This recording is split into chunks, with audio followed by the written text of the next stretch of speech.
इसमें हम लोग करने वाले हैं सबसे पहले इंटरनल एनर्जी। क्या होता है इंटरनल एनर्जी? तो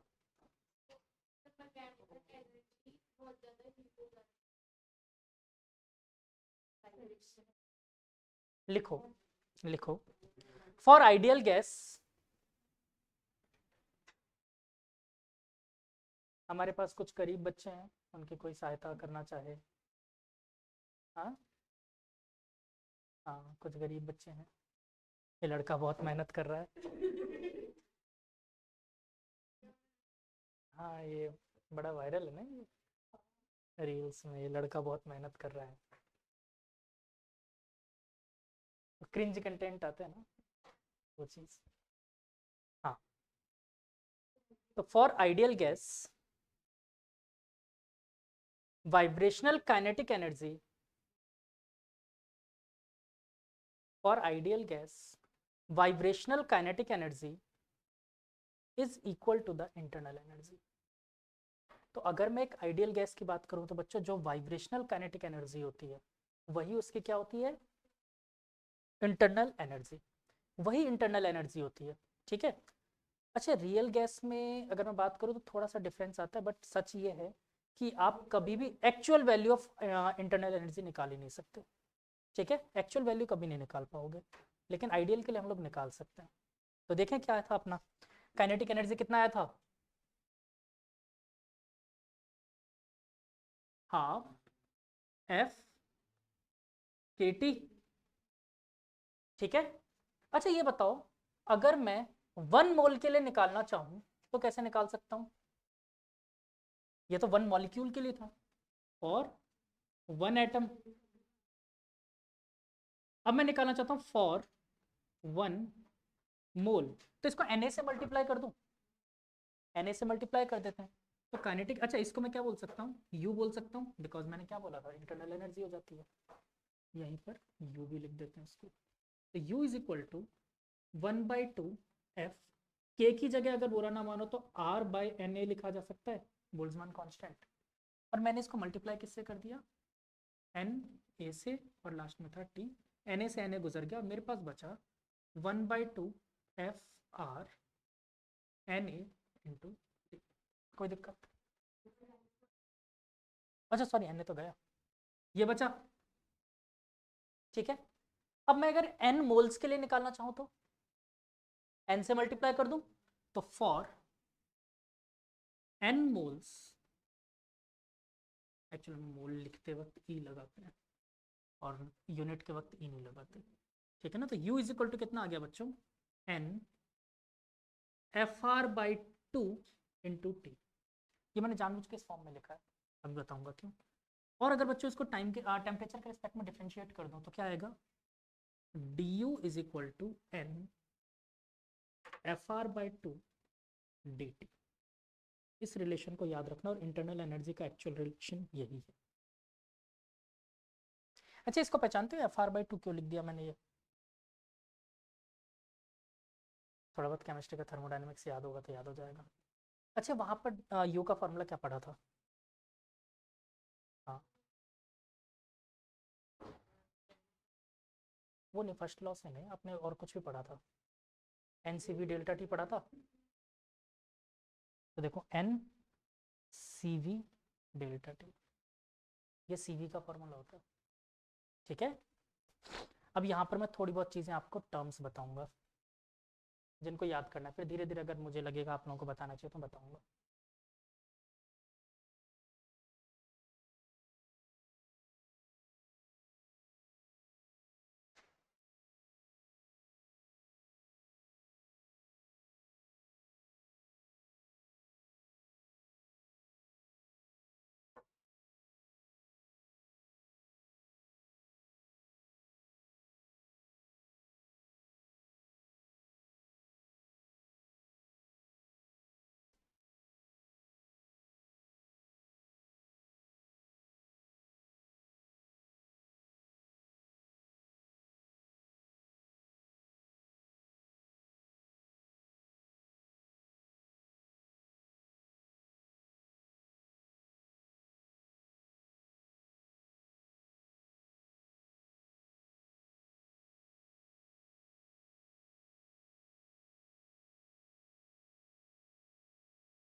मैंने अभी लिखने के लिए नहीं बोला था उसको। कोई बात नहीं, कोई बात नहीं, कोई बात नहीं, अरे लिखवाऊंगा अब। काट दिया। ये मैं सिर्फ आप लोगों को चाहता हूँ, क्या आप लोगों को ये याद है? केमिस्ट्री में आप लोगों ने पढ़ा था। मैं उसके हेल्प से थोड़ा सा भी काम लूंगा कंटिन्यू। मुझे पक्का पता है बच्चों को याद ही होगा। सबको याद है राशि गोपी, है ना? क्या होता है बेटा? Very good. This is also known as कौन सा लॉ? Mayer's law. ठीक है। अच्छा, सीपी अपॉन सीवी।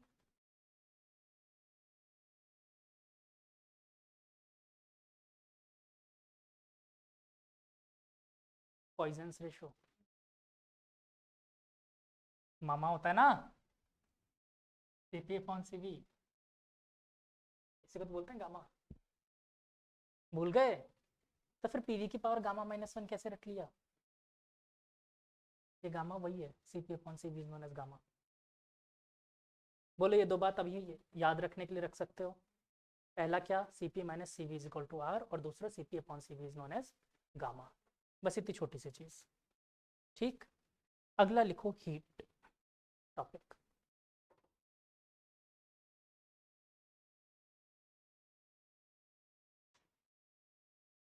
तो हीट क्या होता है?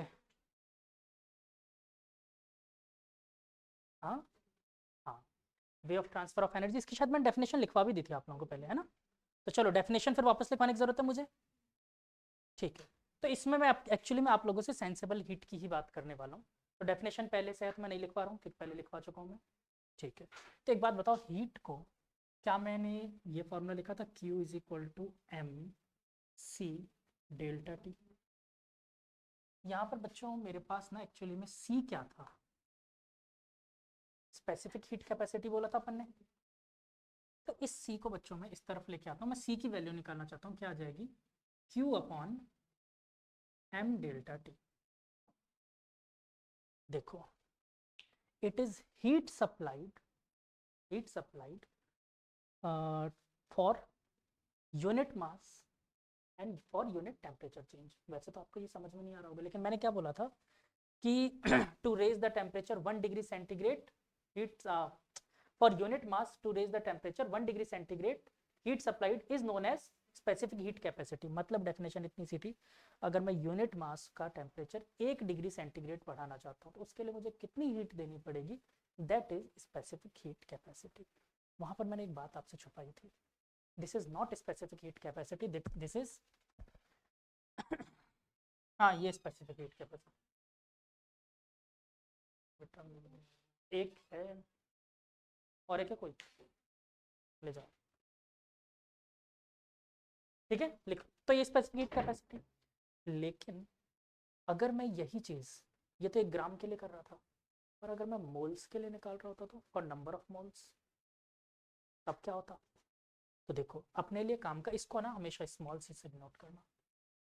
स्मॉल सी, ये वाला हीट कैपेसिटी है ना, इसको स्मॉल सी से डिनोट करेंगे। लेकिन अगर मैं नंबर ऑफ मोल से इसी को निकालू तो कैपिटल सी से डिनोट करेंगे, that is Q upon N delta T. That is for number of moles, और इसको बोलते हैं बेटा मोलर हीट कैपेसिटी। ठीक है, फॉर मोल। हाँ तो यहाँ पर ये मेंशन करना molar heat capacity N C delta T comparison करके। इसको दोनों को एक्चुअली बुक में भी आपकी है स्मॉल सी कैपिटल सी होता है। अब मैं यहाँ पर पूछ लूँ सीपी सीवी में कौन सा स्मॉल सी है कौन सा कैपिटल सी है, कंफ्यूज हो जाओगे। ये पता ही नहीं आपको, पढ़ लिया पूरा, दोनों में डिफरेंस है।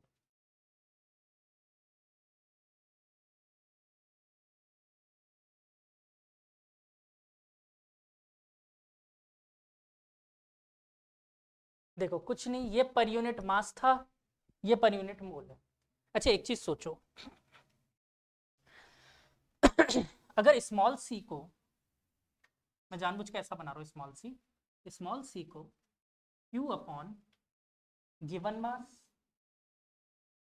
बाय मोलर मास में डिवाइड कर रहा हूँ, इधर भी और मतलब मल्टीप्लाई और डिवाइड कर रहा हूँ, है ना?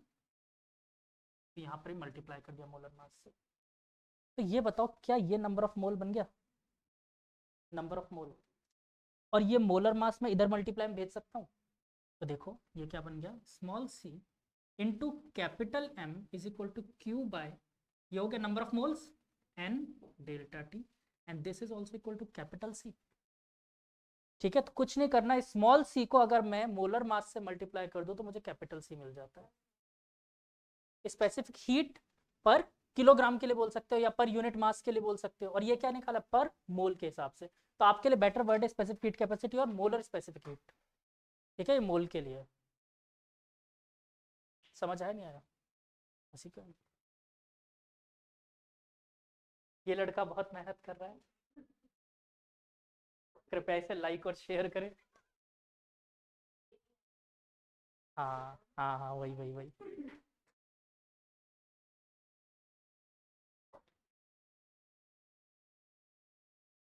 मोलर हीट कैपेसिटी, मोल के लिए बात करें ना, इसलिए मोलर। ठीक है, अब यहाँ पर नई कहानियां और शुरू होगी।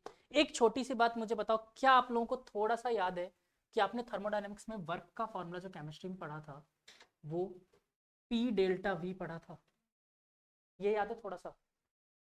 तो अभी थोड़ी देर के लिए अगर मैं बोलूंगा, मान लोगे चीज?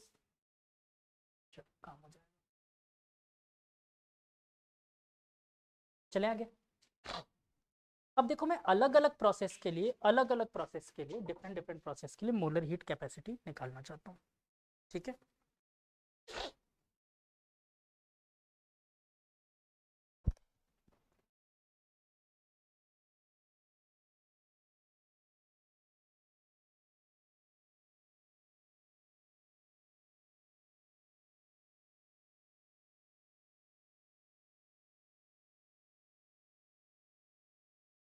ये क्या फसर फसर लगी, समझते हुए मुझे आवाज आती है। ठीक है,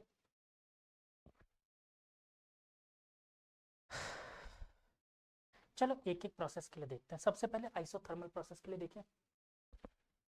मैं बस नाम लिख रहा हूँ, फिर बात करेंगे। आइसोथर्मल, आइसोथर्मल बोले तो that means delta T equal to zero. तो स्पेसिफिक हीट कैपेसिटी कितनी होगी, मोलर स्पेसिफिक हीट कैपेसिटी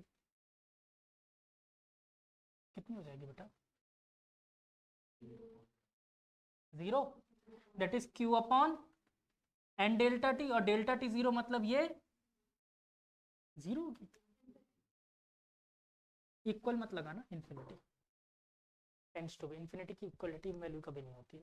ठीक है, तो specific heat capacity for isothermal process, molar specific heat tends to be infinite. Equal बोलना अच्छी बात नहीं है, टेंड्स टू बी लगाते हैं हम।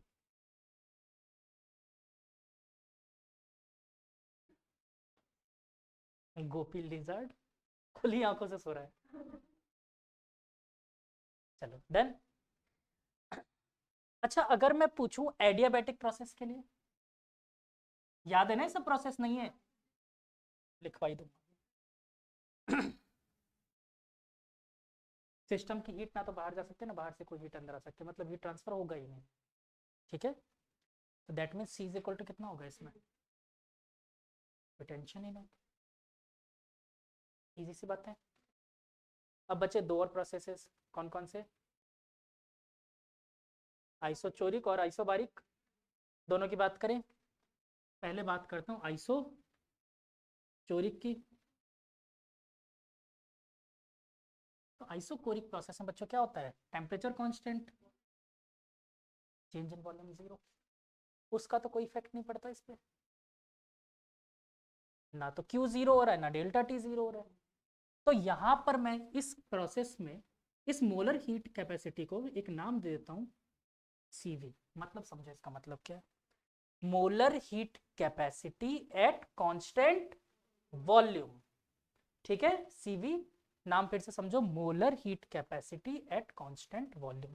क्या फॉर्मूला बन जाएगा बच्चों इसका, Q upon N delta T. फिलहाल मैं इतना ही छोड़ रहा हूँ, मुझे भी नहीं पता क्या है। और लास्ट में बच्चों आइसो बारिक, प्रेशर कांस्टेंट, कौन सा हो जाएगा, Cp that is N delta T. और बच्चों Cp के लिए क्या बोलोगे, molar heat capacity at constant pressure. हो गया काम। हाँ देखो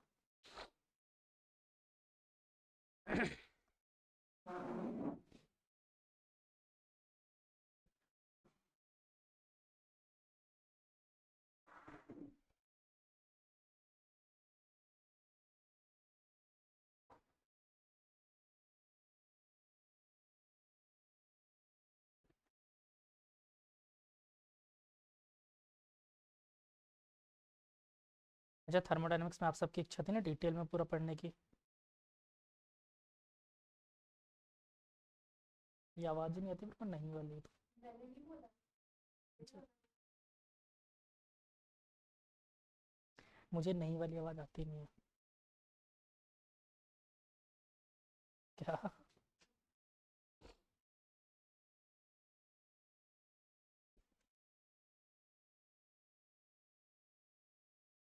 हाँ लेकिन ये भी है कि अभी तक आप लोगों ने अगर थर्मोडायनेमिक्स सर्वाइव कर लिया तो अब कर लोगे। अब कुछ नहीं है, अब इजी है। बस ये है कि जो पहले पढ़ रखा है उसको थोड़ा थोड़ा रिवाइज करते हो चलना, छोड़ना मत।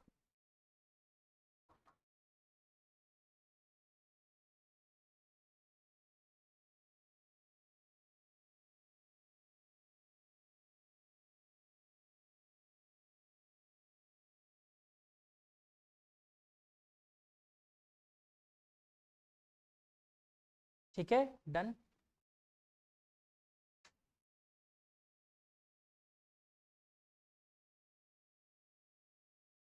अब यहाँ से कुछ चीज़ें निकालते हैं थोड़ा सा, ठीक है, कैलकुलेट करने की कोशिश करते हैं। अच्छा, आइसोकोरिक प्रोसेस में जरा देखो आप लोग, वॉल्यूम चेंज जीरो है, वॉल्यूम चेंज जीरो। और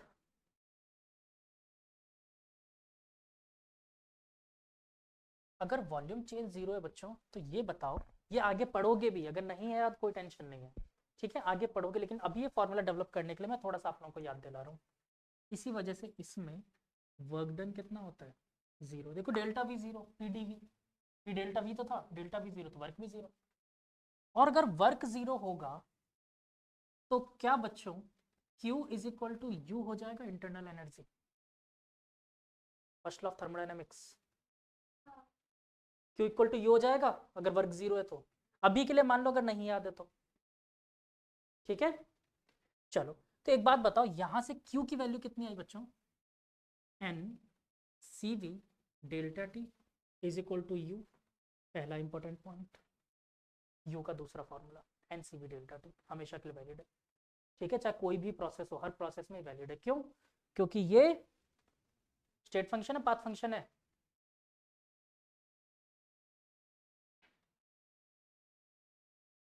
स्टेट फंक्शन वो होता है बेटा जो सिर्फ और सिर्फ इनिशियल और फाइनल स्टेट पे डिपेंड करता है। पाथ फंक्शन वो होता है जो रास्ते पे डिपेंड करता है, ठीक है। अभी फिर बता दूंगा, और चलो छोड़ो, स्टेट फंक्शन है, ठीक है। तो ये हर प्रोसेस में वैलिड है, चाहे कांस्टेंट प्रोसेस प्रेशर हो, कांस्टेंट वॉल्यूम हो, सब में यू के वैल्यू क्या रखोगे हमेशा, N C V delta T. रट लोगे ये, सिंपल सी कहानी है। अच्छा दूसरी बात, यू का भी अभी एक फॉर्मूला और रट के आए थे क्या, कुछ रटा था क्या, N C V delta T is equal to N R F by two delta T.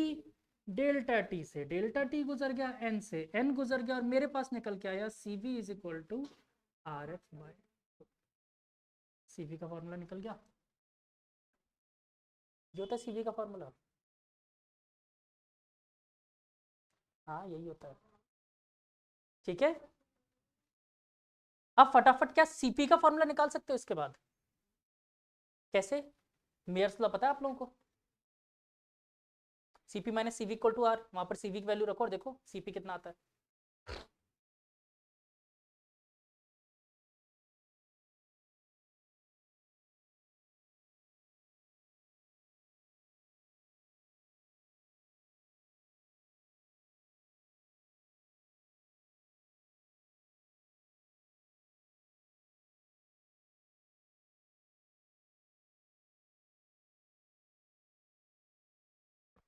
देखो यहाँ पर जैसे आपने रखा C P is equal to क्या हो गया, R plus C V, C V की वैल्यू रखी मैंने, क्या आ गया आर एफ बाई टू, इसमें से आर कॉमन ले लो, सॉल्व करने की जरूरत नहीं है, वन प्लस एफ बाई, ठीक है, ये सी पी हो गया। दूसरी बात, C P upon C V is known as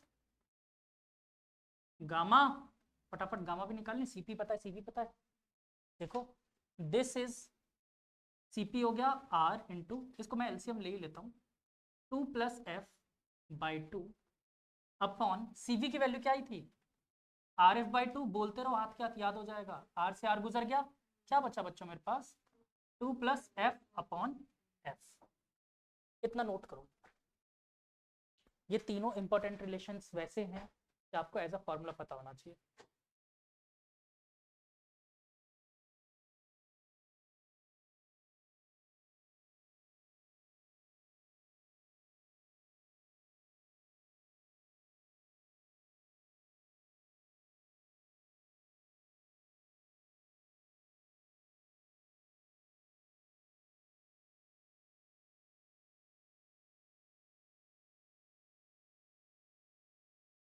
ये साथ के साथ है इस,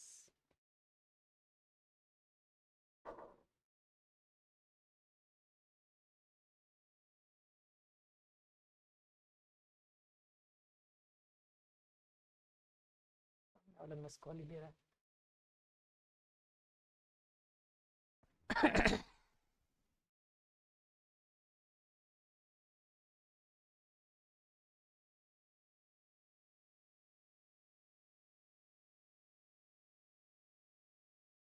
बहादुर आ रहा है समझ में?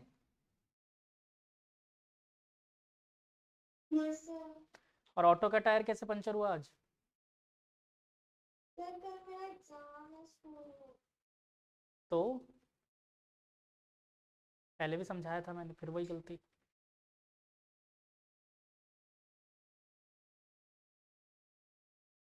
कौन सा एग्जाम है? सर केमिस्ट्री का क्या क्या आ रहा है? तो चार चैप्टर आ रहे हैं। कौन कौन से?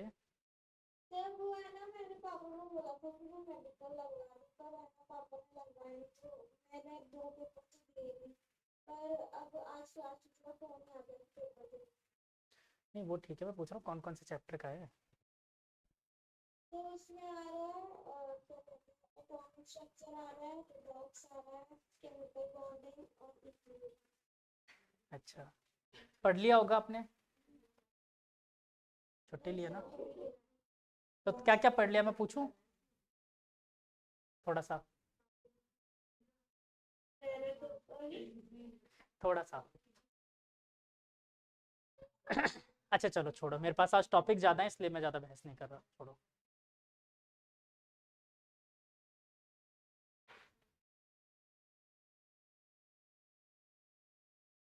ये बेचारा क्लास में बैठने मेरी वजह से थोड़ी आता है यहाँ पर पढ़ने के लिए, मेरी वजह से आता है क्या तुम पढ़ने, सच सच बताओ।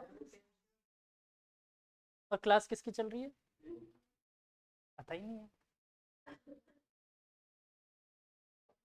निकाल लिया ये। अच्छा दो चीज़ें और छोटे छोटे से, इसमें लास्ट दो इंपॉर्टेंट पॉइंट और लिखो हीट के अंदर, फिर हीट की कहानी खत्म है। अच्छा यूनिट लिखाओ, जूल होता है, कैलोरी होता है, एक कैलोरी में कितना जूल, सब लिखवा चुका हूँ मैं पहले, ठीक है ना? चल पहला, heat given to the system या heat supplied to the system. अगर मैंने सिस्टम को हीट दिया तो heat supplied to the system, positive ले या नेगेटिव? देखो आप इसको ऐसे समझो, आपकी गाड़ी के इंजन को आप पेट्रोल दे रहे हो, मतलब हीट दे रहे हो, तो आप उसको क्या मान के चलते हो? पेट्रोल दिया दैट इज पॉजिटिव थिंग और negative thing? Positive thing. Heat supplied to the system is positive, and heat supplied by the system is, chemistry में भी यही लेते थे, supplied by the system.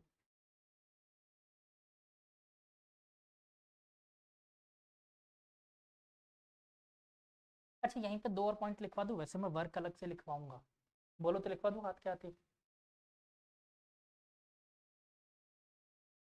Work done on the system और work done by the system लिखो।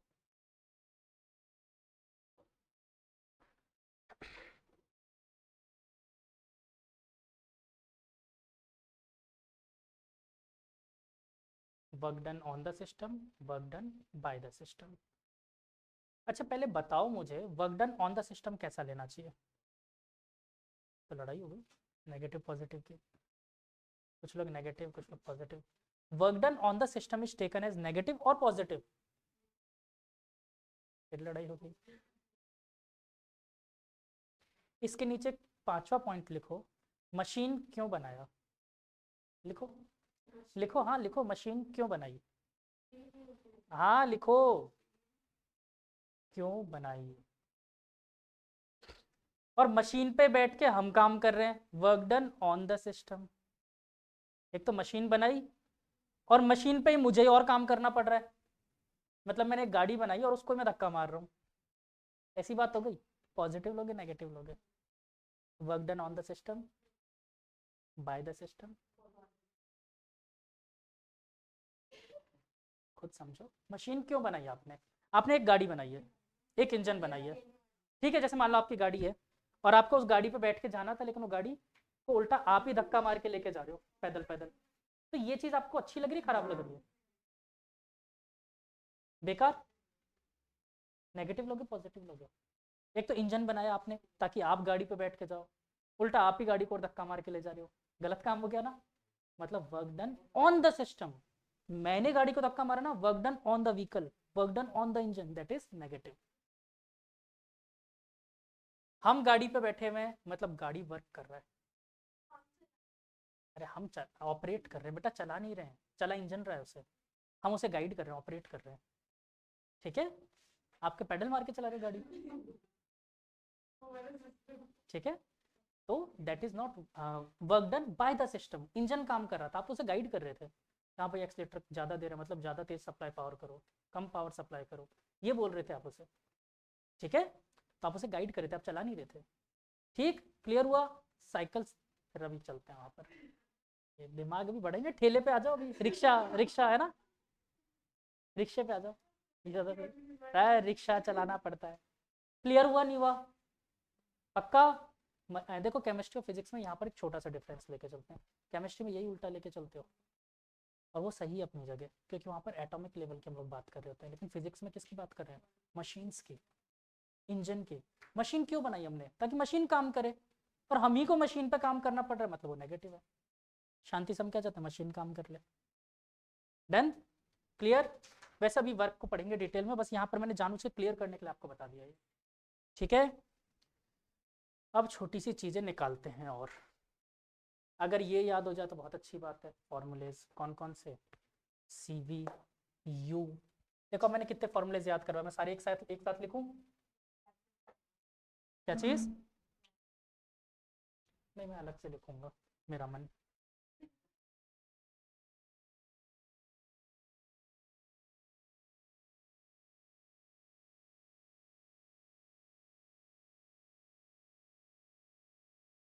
देखो delta U के फॉर्मूले लिखे अपन ने कौन कौन से? एक तो एन, अरे बोलो मत इधर देख लो, N F R by two delta T, या फिर N C V delta T, एक तो ये पढ़ा। दूसरा हमने पढ़ा C V is equal to क्या? एफ आर बाई टू या आर एफ बाई टू, आपको जैसे सही लगे। C P is equal to क्या रटा? क्या रटा है? R by two, two plus F, तुम लोग चाहो तो ऐसे याद कर लो, ठीक है, एक ही बात है, जैसे मन करे। टू एलसीएम ले लिया बेटा, ठीक है। और Cp minus C V is R, Cp upon C V is gamma, तो gamma is equal two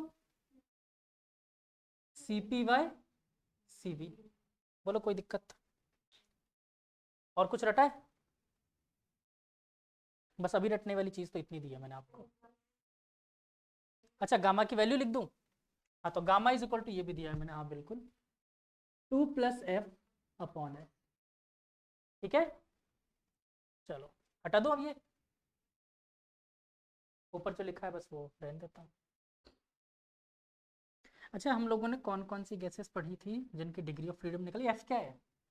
degree of freedom, यही कैलकुलेट किया था हम लोगों ने। तो मुझे ये बताओ बेटा कि एफ कौन कौन सी गैसेस के लिए निकाला था हम लोगों ने? अरे वाह, तो सबके लिए क्या मैं सीपी सीवी और गामा तीनों निकाल सकता हूँ? बिकॉज ऑफ, आप देखो ये सिर्फ एफ पे तो डिपेंड कर रहे हैं, एफ की वैल्यू निकाल ली थी।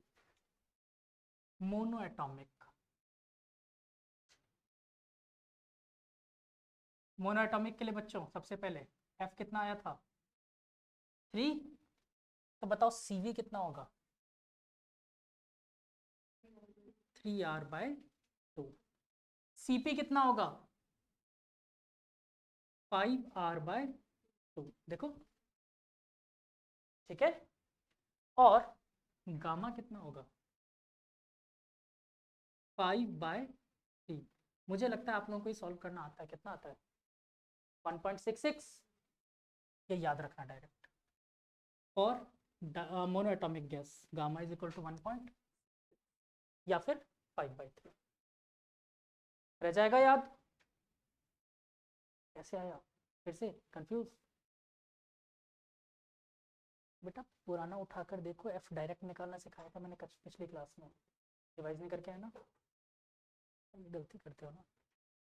अगर यहाँ पर अभी आपने रिवाइज नहीं किया तो इन चीज़ों से डर जाओगे और वापस कभी समझ नहीं आएगा। बेटा कितना टाइम लगता? 5 मिनट लगता डिग्री ऑफ फ्रीडम।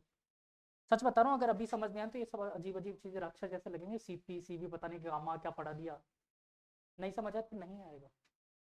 बेटर एक बार रिवाइज करके आया करो बच्चे, क्योंकि इसमें कुछ ऐसा डिफिकल्ट पढ़ भी नहीं रहे अपन, नॉर्मल चीज़ें पढ़ रहे हैं। डन। चलो डायटोमिक के लिए पीछे पलट के देखो बेटा, कितना है डायटोमिक के लिए, इसको बोल रहा हूँ। पीछे कॉपी पलट के देखो।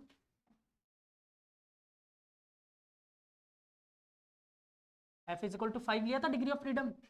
अच्छे सब फॉर्मूले अपन ने बनाए हैं अभी यहाँ पर। अरे बनाए तो थे भी। ठीक है, तो ये बताओ अब ये कितना हो जाएगा? एफ की जगह मैंने कितना रखा? 5। कितना हो गया? 5r/2। अब कोई नहीं बोलेगा, ये तरुश्री बोलेगी अब नेक्स्ट। सीपी बताओ, एफ की वैल्यूज फॉर्मूले में रख सकते हैं?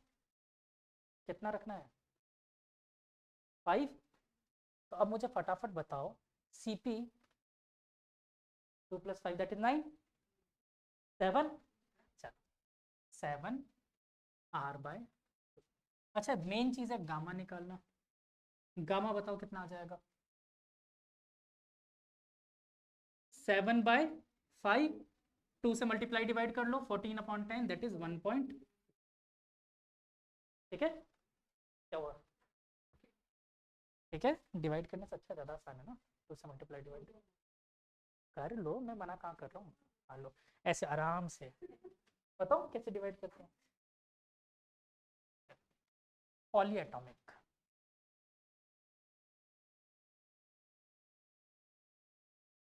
F is equal to 6। CV कितना? 6/2r that is 3r। CP कितना? अब कोई नहीं बोलेगा, रुक जाओ। हाँ बताओ।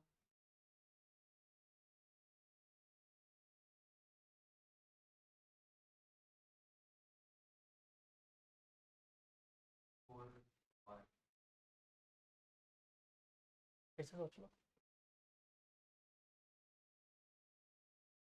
गुड। अच्छा एक सिंपल सा तरीका भी था, तुम लोग सीपी उससे सॉल्व कर रहे, एक और तरीका था। ये जो भी आया था उसको आर में जोड़ दो। CP is equal to CV plus R, ये तो पढ़ा था, अभी रटा था फॉर्मूला। आर प्लस सीवी आ रहा था, जिस जो भी आंसर आ रहा था सीवी का उसमें आर जोड़ दो। ठीक है, देखो इसमें आर जोड़ा 3/2, 5/2। ये कितना? 5/2 तो 7/2, 3 तो ये 4। ठीक है, और गामा कितना आ जाएगा? 4/3, नॉट 1.3, इट्स 1.33। 33333। मैंने सिर्फ 3 तक सुना था। चलो कोई बात नहीं, 1.33 या 1.3 भी बोल सकते हो। ठीक है, डन। अगर नहीं हो तो कोई बात नहीं, रट लेना। मोनोएटॉमिक के लिए 1.66, डायटोमिक के लिए 1.4 और पॉलीएटॉमिक के लिए 1.33, जब तक एडवांस का पेपर ना दो तब तक। ठीक है, क्योंकि वहां पर मजा आएगा, वहां पर degree of freedom he change कर देंगे अपन। वो क्वेश्चन में दे देगा किसी का डिग्री ऑफ फ्रीडम, मान लो इसका डिग्री ऑफ फ्रीडम 7.9, कर लो।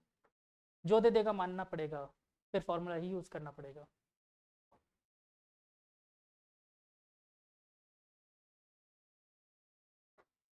ठीक है गुड़िया।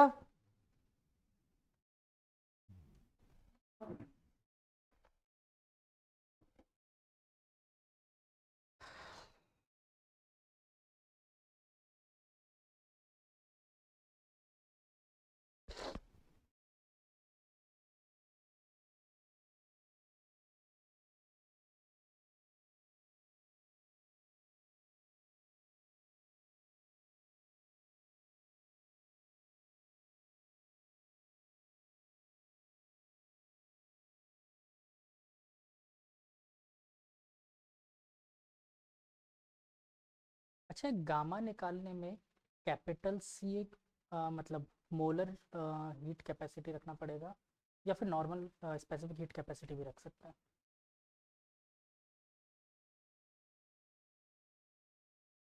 कुछ भी रखो, दोनों में आएगा आंसर गामा का। क्या एम इंटू लिख सकते हैं स्मॉल सी वी? एम से एम कैंसिल आउट हो जाएगा, गामा तो निकाल सकते हैं। लेकिन ये बाकी के जो सीपी और सीवी के फॉर्मूले लिखे हैं, ये किसके लिए लिखे हैं अपन ने? मोलर हीट के लिए। ठीक है ना, ये कैपिटल सीपी कैपिटल सीवी है, मतलब वो CP minus CV into R जो लिखा हुआ है ना, that is molar CP CV है वो। ठीक है, कैपिटल सी। ठीक। और अगर स्मॉल सी सीपी और सीवी की फॉर्म में लिखना चाहूँ उसी फॉर्मूले को, तो कैसे लिख सकते हैं? एम से दोनों को या तो वैसे कर दो, डिवाइड, एक्चुअल मल्टीप्लाई नहीं, डिवाइड, या फिर इधर आर में डिवाइड कर दो। देखो ऐसा हो जाएगा। अगर मैं उसको कन्वर्ट करना चाहूँ सीपी माइनस सीवी आर,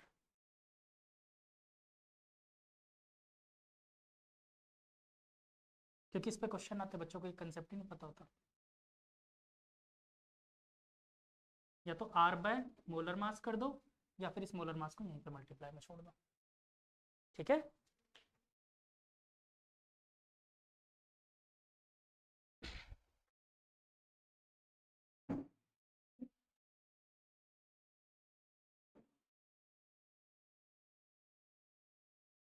ठीक है चिंकी।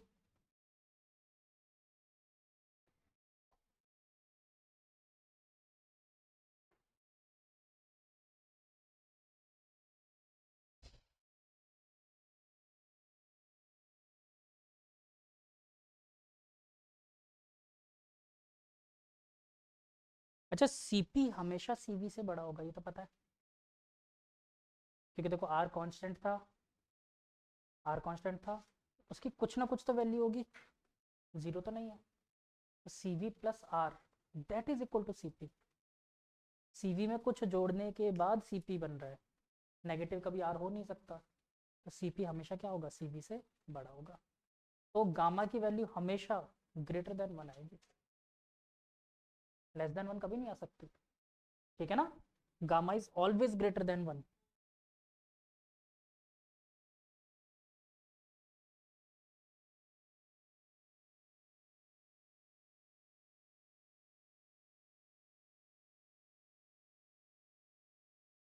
पहले क्वेश्चन करवा दूं या पहले वर्क पढ़ा दूं?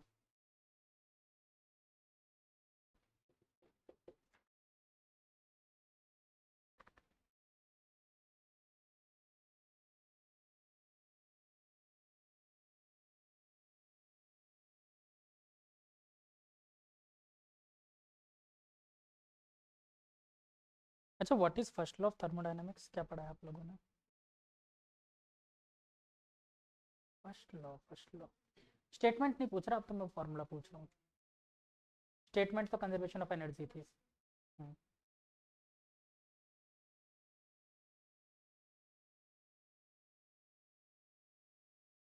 क्या पढ़ लिया? अरे क्या चल रहा है ये? क्या? कौन सी चीज? मोलर वाला जो बताया मैंने। एक बात बताओ, कैपिटल सीपी और कैपिटल सीवी दोनों को स्मॉल सी इंटू एम लिख सकते हैं? बताया था मैंने इससे पहले, जहाँ पर लिखवाया तुमने, पहले देखो। कैपिटल एम मोलर मास से मल्टीप्लाई कर सकते हैं ना, दोनों में को देखो, molar mass into small CP, molar mass into small CV, M common ले लिया, CP minus CV upon M. ठीक है।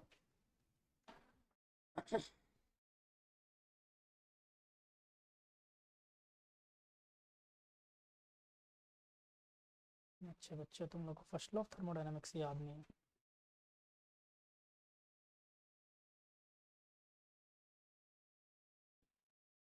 अच्छा, मैंने कुछ चीज़ें तो बताई ही नहीं तुम लोगों को, बेसिक बेसिक।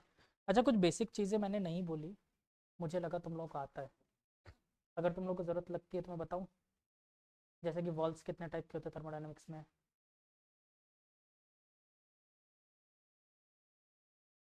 कितने टाइप के वॉल्स होते हैं? कौन कौन से?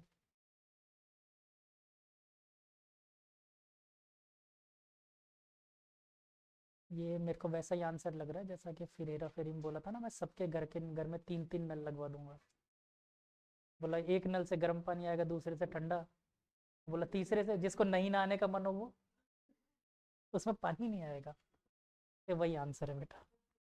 दो ही टाइप के होते हैं, डायाथर्मिक वॉल और एडियाबैटिक वॉल। डायाथर्मिक बोले तो हाँ ठीक है ठीक है, मैं बता देता हूँ। चलो वर्क पढ़ने से पहले, मुझे अजीब लग रहा है मैंने इतनी कहानी पहले बता दी, अब मैं बेसिक बातें बता रहा हूँ। और मैं वीडियो एडिट भी नहीं करता कि मैं वीडियो में पहले ही ये चीज डाल दूँ। मैं एज इट इज जो होता है उठा के डाल देता हूँ, अपलोड कर देता हूँ।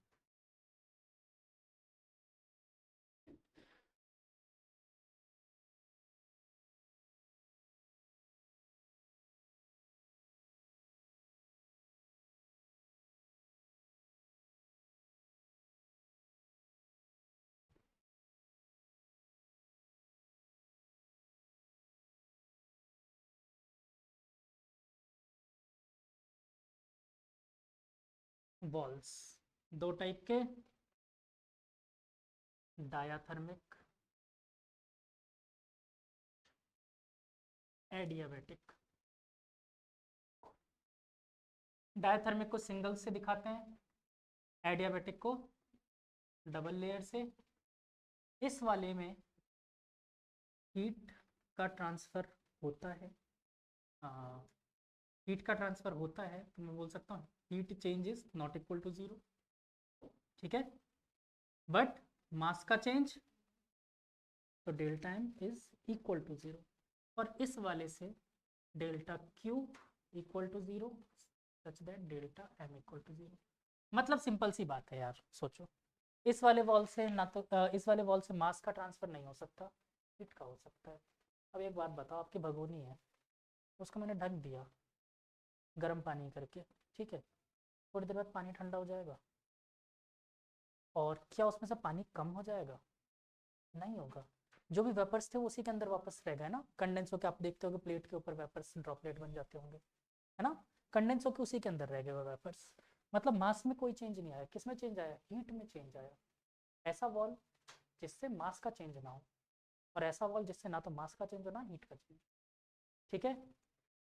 फिर बात करते हैं,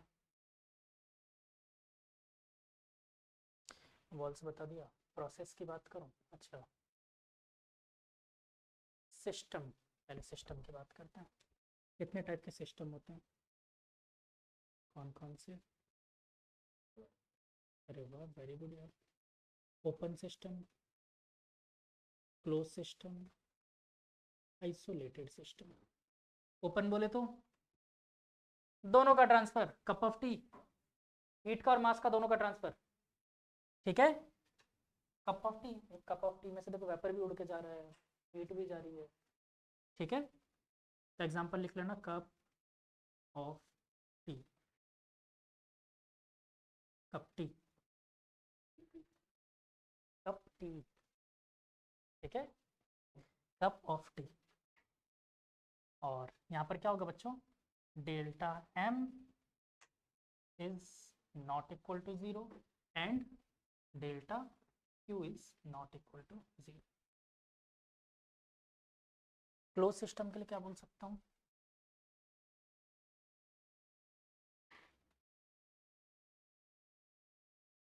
ढका हुआ कप टी, बोल सकते हैं ना, ढका हुआ कप टी। अरे cup T, cup of T, ठीक है। या बिना सीटी वाला कुकर, हाँ, जिसमें से वेपर्स बाहर ना आ रहे हो, कॉमन सेंस है बस।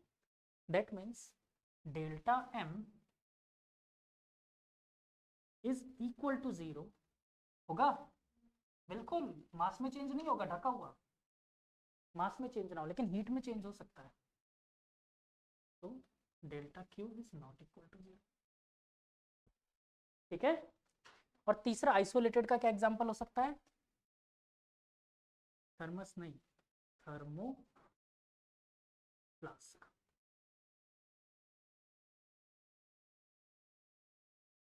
थर्मोफ्लास्क, ना तो हीट का ट्रांसफर ना मास का transfer. Delta M equal to 0, delta Q equal to 0। ठीक, प्रोसेस की बात करते हैं, कौन कौन से प्रोसेस होते हैं, ये हटा दूं लिखा हुआ। अब आते हैं प्रोसेस पे। यहाँ से देखते हैं आप लोगों को कितने प्रोसेसेस पता है।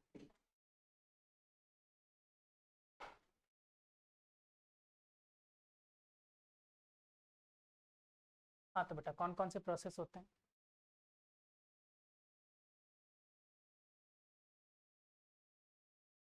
कौन कौन से प्रोसेस होते हैं बताओ नाम। आइसोथर्मल, ये लिखा आइसोथर्मल, दैट मीन्स, चलो मीन्स बाद में बात कर लेंगे, पहले नाम की बात कर लेते हैं। आइसोथर्मल, फिर आइसो बारिक बोला, चलो मैंने आइसो बारिक सुन लिया पहले। फिर किसी ने बोला आइसोचोरिक भी होता है सर, आइसोचोरिक। और अरे वाह, मुझे इसकी स्पेलिंग ध्यान नहीं है। एडियाबेटिक, ठीक है, अरे छोड़ो मजाक कर रहा हूँ, इतना भी नहीं है। एडियाबेटिक, फिर कौन सा? आइसोथर्मल तो हो गया, एनाइसोथर्मल ये कौन सा होता है?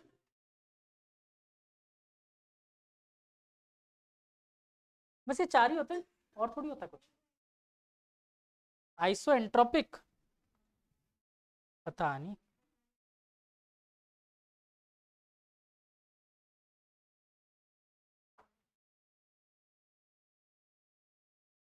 आइसो एंट्रोपिक पता नहीं मेरे को नहीं मालूम। अच्छा मुझे एक प्रोसेस पता नहीं क्यों याद आ रहा है, पढ़ा था क्या कहीं पे? और ये वाला,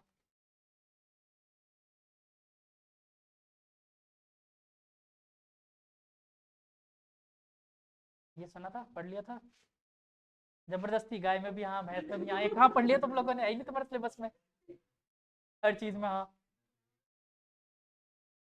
पॉलीट्रॉपिक तुम लोग के सिलेबस में नहीं है, साइक्लिक है। चलो,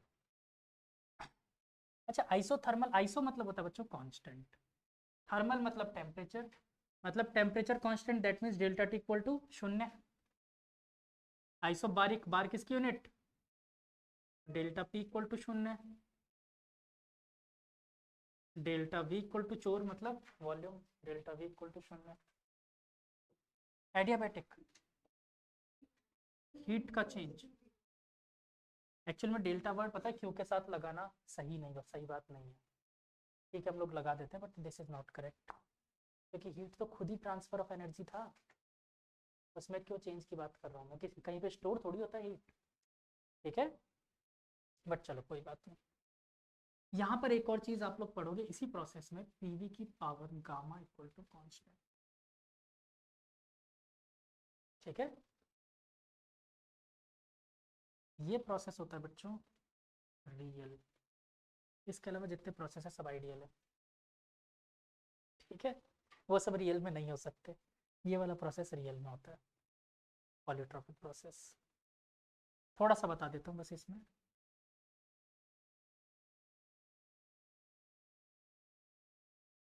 ठीक है, एन मोल वाला नहीं है, नंबर है एन का, ठीक है, पी के power N equal to constant, ये रियल प्रोसेस होता है।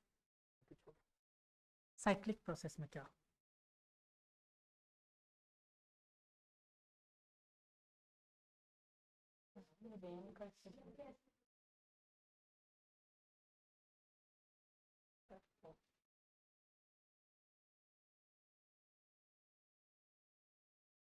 इन सब में तो मैंने कुछ ना कुछ जीरो बोल दिया, क्या इसमें भी होगा कुछ? अच्छा initial state equal to final state होगा साइक्लिक प्रोसेस में, रेस वहीं खत्म होती है जहां से वो शुरू होती है, मालूम है ना, initial state equal to final state, that means, और एक स्टेट फंक्शन हम जानते हैं कौन, internal energy, change in internal energy equal to 0, क्योंकि initial state equal to final state होता है, ठीक है। तो बेटा ये सिर्फ और सिर्फ जिस जगह पर सिस्टम है उस पर डिपेंड करता है। मतलब कि मैं आपको बताऊं, आपको याद है टेम्परेचर पर डिपेंड कर रहा था, ये सिर्फ फॉर्मूला देखा अपन ने, N F R by two that is C V into delta T, यानी चेंज इन टेम्परेचर जितना था उस पर डिपेंड कर रहा था। अब एक काम करते हैं, एक चीज़ समझते हैं। एक कंटेनर में पानी लिया, उस पानी को मैंने वेपराइज किया, 27 डिग्री सेंटीग्रेड पे था, वेपराइज होगा 100 हो जाएगा। फिर मैंने इसको जाकर फ्रीजर में रख दिया, 0 हो गया, फिर निकाल के बाहर रख दिया। अब मैं पूछूं इन सारे प्रोसेस में इसमें इंटरनल एनर्जी का कितना चेंज हुआ। तो आप सोचो, वापस से वो लिक्विड मेल्ट होकर वापस लिक्विड आ जाएगा, फिर 27 डिग्री सेंटीग्रेड पे आ जाएगा रूम टेम्परेचर पे। रूम टेम्परेचर पे जैसे ही पहुंचा, टी टी पे डिपेंड कर रहा था इंटरनल एनर्जी, क्या वापस से इंटरनल एनर्जी उतनी होगी जितनी पहले थी? ये किस पे डिपेंड कर रहा था? सिर्फ और सिर्फ टेम्परेचर पे, दैट इज पाथ पे कर रहा था क्या? कहीं नहीं, स्टेट पे, जिस स्टेट में वो है। तो अगर सेम स्टेट पे वापस आ गया तो इंटरनल एनर्जी का चेंज कितना? 0। हम लोग पढ़ेंगे इनमें से सारी कहानी लगभग पॉलीट्रॉपिक को छोड़कर, ठीक है। अब ये state function, intrinsic property, state function, path function और इंट्रिंसिक एक्सट्रिंसिक केमिस्ट्री में होता है, फिजिक्स में नहीं होता है। बस बोल देते हैं कि आप पढ़ के आए होगे वहाँ पर, ठीक है। तो मैं बोल दूँ तो मान लोगे इंट्रिंसिक पढ़ाई है केमिस्ट्री में। इंट्रिंसिक प्रॉपर्टी क्या होती है बेटा? What is extrinsic property? क्या मतलब? नाम ही ऐसा लग रहा है सर, पहली बार सुना जिंदगी में। मैं चाटा मार दूंगा। केमिस्ट्री में पढ़ा है मैम ने, मैंने सुबह वाले बच्चों से पूछ लिया है, चीटिंग भी नहीं कर सकते। इंट्रिंसिक नहीं बेटा, इंट्रिंसिक।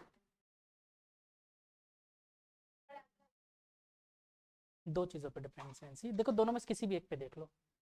देखो आई से याद रखना, independent, independent of the size या फिर मास। जो मास पे डिपेंड नहीं कर रहा हो या साइज पे डिपेंड ना कर रहा हो वो है इंट्रिंसिक, जो डिपेंड कर रहा हो वो एक्सट्रिंसिक। अब देखो बहुत सिंपल सी बात, टेम्परेचर, इसको ऐसे सोचना कि मैंने 1 किलो का केक लिया, ठीक है। अब मैंने पूछा टेम्परेचर, क्या इंट्रिंसिक प्रॉपर्टी एक्सट्रिंसिक? आपको समझ नहीं आ रहा, क्या पूछ लिया सर? कुछ नहीं, उस केक को 2 हिस्सों में डिवाइड करो, दोनों का टेम्परेचर अलग अलग होगा क्या? मतलब सेम टेम्परेचर ही रहा, बांटने से पहले भी बांटने के बाद भी सेम रहा तो इंट्रिंसिक, बदल गया तो एक्सट्रिंसिक। अभी देखो बदलवा देते हैं। मास, केक को काटा, पहले मास m था, अब कितना हो गया? m/2 m/2। मास चेंज हो गया काटने से, मतलब मास कैसी प्रॉपर्टी? वॉल्यूम कैसी प्रॉपर्टी? एक्सटेंसिक है, वॉल्यूम भी चेंज हो जाएगा। जैसे काटोगे आधा इधर आधा इधर,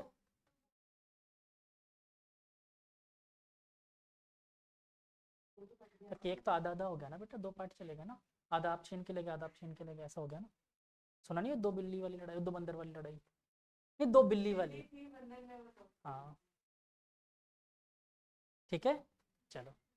अरे मैं कुछ कहते हो तुम लोग ऐसे हंसने लग जाते हो, मैंने किसी को कुछ कहा थोड़ी है, ठीक है। तो बेटा जैसे काटा वॉल्यूम डिफरेंट हो गया, डेंसिटी,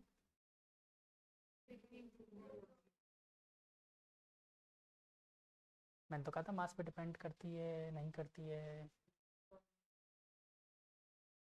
एक्चुअली में density does not depend on the mass, ये आपकी गलतफहमी है।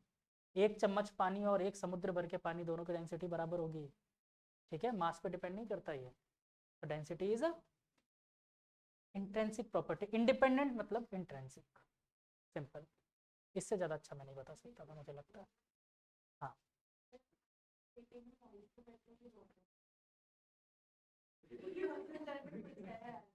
अगर सही पूछोगे तो वाटर पे करते हैं, जैसे उस पर प्रेशर पड़ रहा होता है ना, मेल्ट होता है उस वक्त। तो स्केटिंग आप प्रॉपर आइस पे नहीं कर सकते,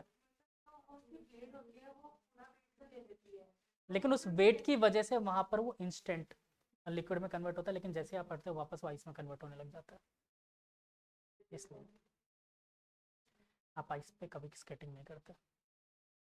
ये बात सही है, उन्होंने जो बोला। पूछो क्या पूछ रहे हो? ठीक है, मास पर यूनिट वॉल्यूम होता है, तो इसके लिए आपको केमिस्ट्री में एक और चीज़ पढ़ाई गई थी। 2 एक्सटेंसिक प्रॉपर्टी को अगर डिवाइड करते हैं तो आंसर क्या मिलता है? इंट्रिंसिक।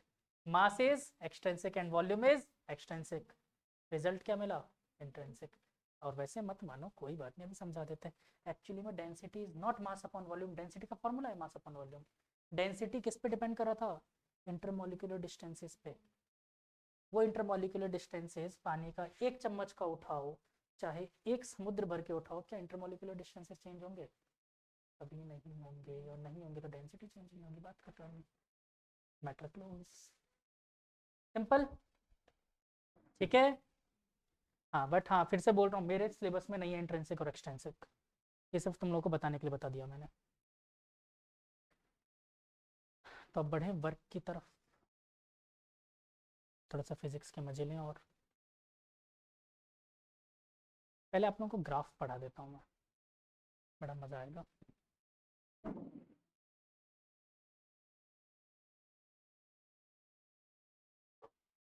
हाँ, इसमें ग्राफ वाले क्वेश्चन भूल गए? ग्राफ के आते थे ना, वर्क पॉजिटिव है कि नेगेटिव है, कैसे निकालोगे?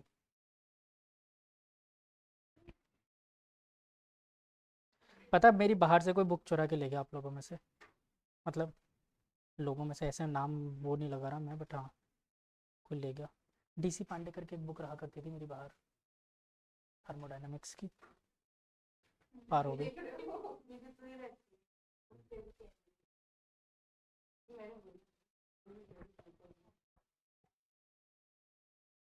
कोई बात नहीं, माफ़ किया तुम लोगों को जरा, वैसे बुक पुरानी हो गई थी। देखा आपने? देखा आपने? आपको पता है? अच्छा चलो। अच्छा ये छोटी सी बात, आप लोगों को पता है वर्क जो होता है वो क्या होता है? P into delta we. या भी लिख, मतलब वैसे डिराइव भी करवाऊंगा मैं, बट अभी पहले हम लोग ग्राफिकल मेथड से निकालना चाह रहे हैं, तो लिखो वर्क बाय ग्राफिकल मेथड।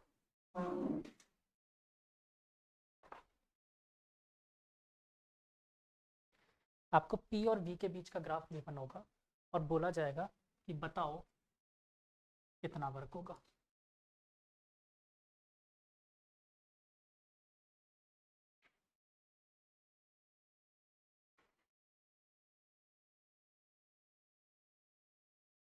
ये चीज बिल्कुल है, क्यों नहीं होगी केमिस्ट्री क्लास?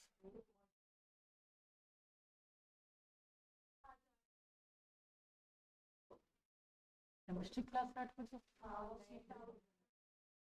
अरे यार सारी क्लासेस आज ही है क्या? और कल फिर उनकी हो जाएगी जितेंद्र सर की। कल मैंने सोचा था डाउट सेशन रखने का इवनिंग में, बट कोई बात नहीं, देखते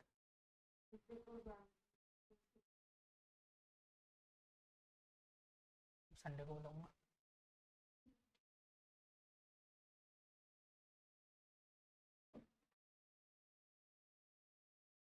पी और वी के बीच का ग्राफ, हाँ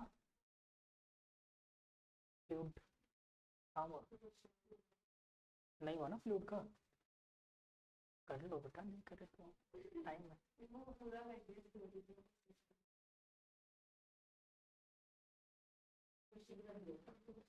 तुम्हारी मर्जी हो, करो यार जहाँ से मनाने का।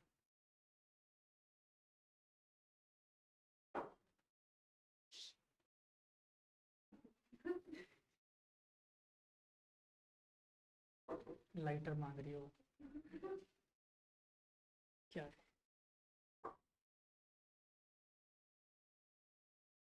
हाँ बिल्कुल, बड़ा सा ग्राफ।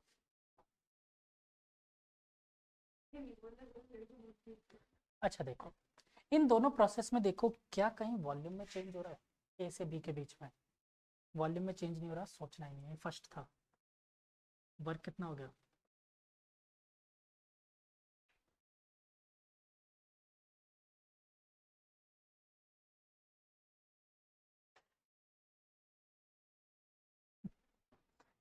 मैंने क्लीन शेव कर लिया, मेरा फोन नहीं पहचान रहा मुझे।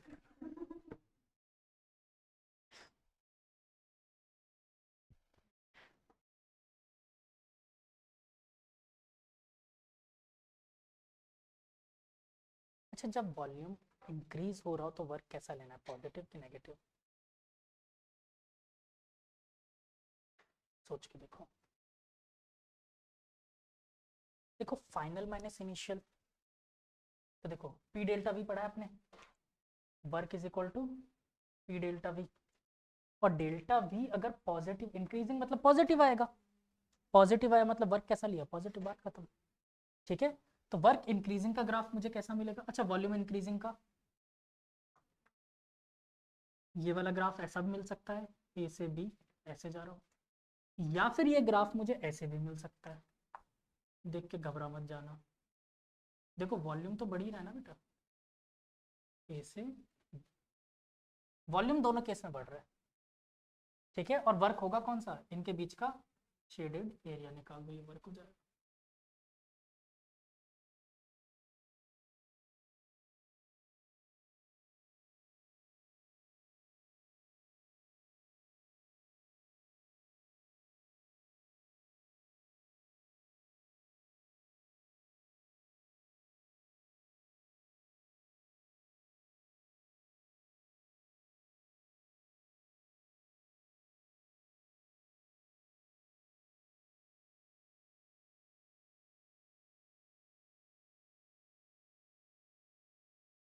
डन।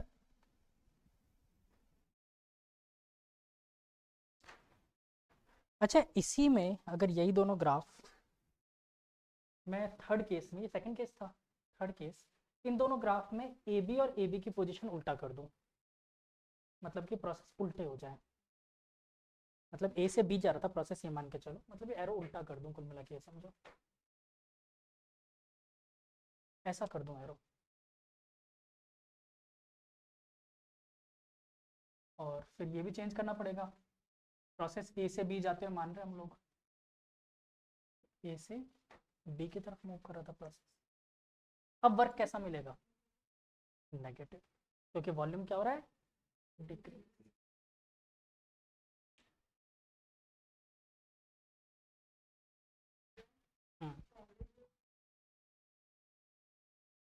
वॉल्यूम बढ़ रहा था, इस बार वॉल्यूम घट रहा है, देखो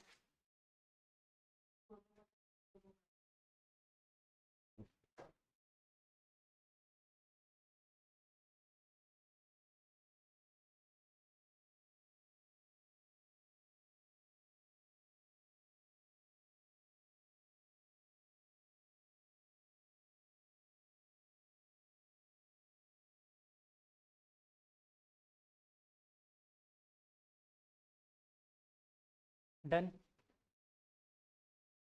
डन।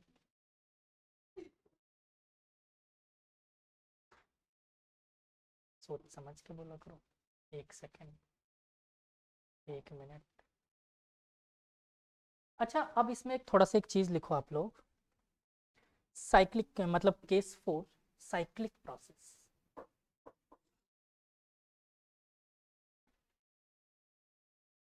साइक्लिक प्रोसेस, इसमें थोड़ा सा याद रखना, लिखो क्लॉकवाइज पॉजिटिव,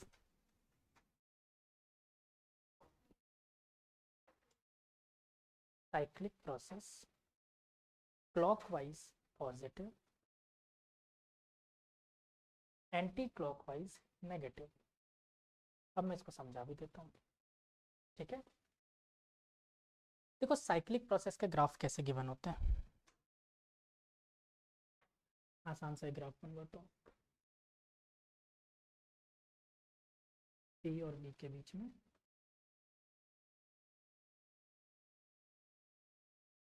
ए से बी और बी से फिर ए, सेम प्रोसेस घूम के आ रहा है। अब ये आपको एक्चुअली में देखो ये कैसी डायरेक्शन दिख रही है आपको,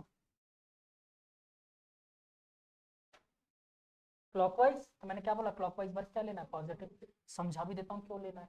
देखो अगर ये प्रोसेस, इसको मैं फर्स्ट और सेकंड डाल देता हूँ, है ना, फर्स्ट मतलब ए से बी गए तब फर्स्ट फिर सेकंड, तो ए से बी तक जब फर्स्ट केस में हम गए थे तब कितना वर्क हुआ होगा बच्चों, ए से बी शेडेड एरिया यही होगा, हाँ कि ना, फिर जब बी से ए वापस आए तब फिर से वही शेडेड एरिया, टोटल वर्क कितना हुआ, इनके बीच में जो था गैप,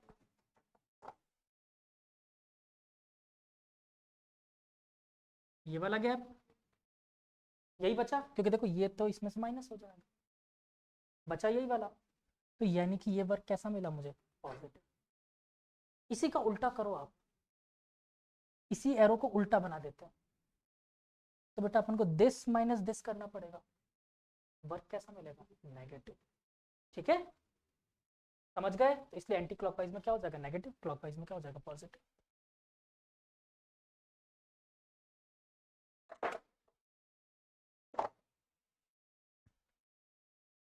ये है समझ में, बेल, क्या नाम था इसका, बहादुर। बहादुर आ गया समझ में। ज्यादा नहीं आया मतलब क्या होता है, या तो आया या नहीं आया होता है। कहाँ से नहीं आया, क्या नहीं आया,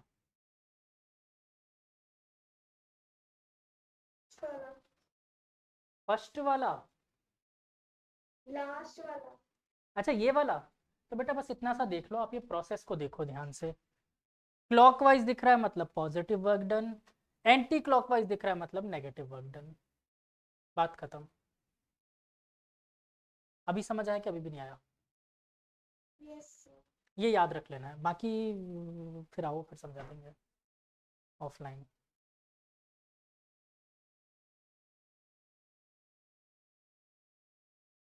ठीक है, यस सर। चलो अगला प्रोसेस। प्रोसेस तो क्या मतलब, ये फोर्थ केस तक हो गया, फिफ्थ केस में आधा अधूरा सा मिलता है हमें ग्राफ, ये भी समझ लो, बकवासी चीज़ है।